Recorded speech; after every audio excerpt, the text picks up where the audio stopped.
North east Delhi दंगों के इल्जाम में आरएसएस और वीएचपी के मेंबर्स हुए गिरफ्तार। जानिए पूरी खबर। नॉर्थ ईस्ट दिल्ली दंगों में साहिल परवेज की शिकायत के बाद आरएसएस और वीएचपी के 16 सदस्यों को गिरफ्तार किया गया है। साहिल परवेज ने ईदगाह रिलीफ कैंप में अपनी शिकायत दर्ज कराई और कहा, मुझे डर है लोग मुझे और मेरे परिवार को मार डालेंगे, जैसे इन्होंने मेरे पिता को मारा है। मैं अपनी सारी हिम्मत जमा करके इस शिकायत को दर्ज करा रहा हूं। मेरी आपसे गुजारिश है कि मुलजिम के खिलाफ कानूनी कार्रवाई की जाए और मुझे और मेरे परिवार को प्रोटेक्शन दी जाए। साहिल का कहना है, उन्होंने 25 फरवरी को अपने पिता के कत्ल के मामले में एफआईआर दर्ज कराई थी, जिसमें सिर्फ आईपीसी की धारा 302 के तहत मामला दर्ज किया गया था।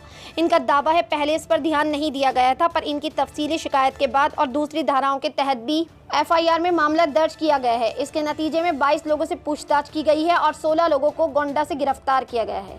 इन सबको कत्ल के इल्जाम में धारा 302, दंगे करने के इल्जाम में धारा 147, हथियारों से लैस दंगे करने पर धारा 148 और गैर कानूनी असेंबली का हिस्सा होने पर धारा 149 के तहत गिरफ्तार किया गया है। इस केस में चार्जशीट भी दायर कर दी गई है। परवेज ने द क्विंट को बताया, 24 और 25 फरवरी को पेट्रोल बम, गोलियों, बदसलूकी और भजनपुरा पुलिस स्टेशन की रसीद की मोहर लगने वाली 19 मार्च की शिकायत में 24 और 25 फरवरी को दिल्ली दंगों की तफसील दी है। परवेज का कहना है कि 24 फरवरी को दोपहर 12 बजे के वक्त पहला दंगा शुरू हुआ, जब इलाके के लोग कपिल मिश्रा जिंदाबाद, देश के द्रोही को गोली मारो जैसे नारे लगा रहे थे। ये सब सुनकर परवेज ने सड़क से बाहर लोगों को लाठियों, बंदूकों, लोहे की सलाखें, तलवारों और पेट्रोल बम से लैस देखा।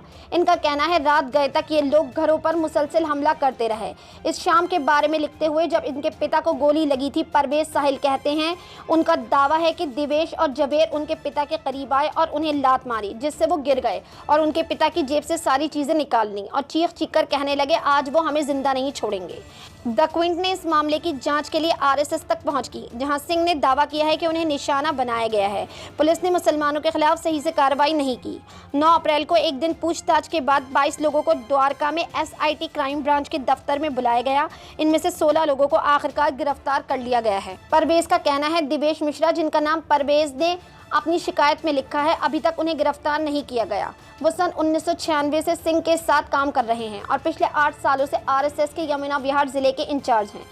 हाल ही में विश्व हिंदू परिषद में शामिल हो गए और प्रधान हैं। परवेज ने एक बार फिर द क्विंट को खत भेजा और उसमें लिखा है कि उनके बताए गए नामों में से बहुत से लोगों को अभी भी गिरफ्तार नहीं किया गया, जो उनके पिता के कत्ल से ताल्लुक़ रखते हैं।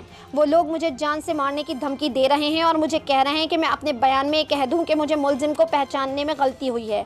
वो लोग पुलिस वालों के साथ अच्छे संबंध रखते हैं, इसलिए मैं निवेदन करता हूँ, मुझे और मेरे परिवार को सुरक्षा दी जाए। खबरों के बारे में अपनी राय कमेंट सेक्शन में ज़रूर दें। हमारे चैनल को सब्सक्राइब करें, बेल आइकन प्रेस करें ताकि हर खबर आप तक जल्द से जल्द पहुंचे।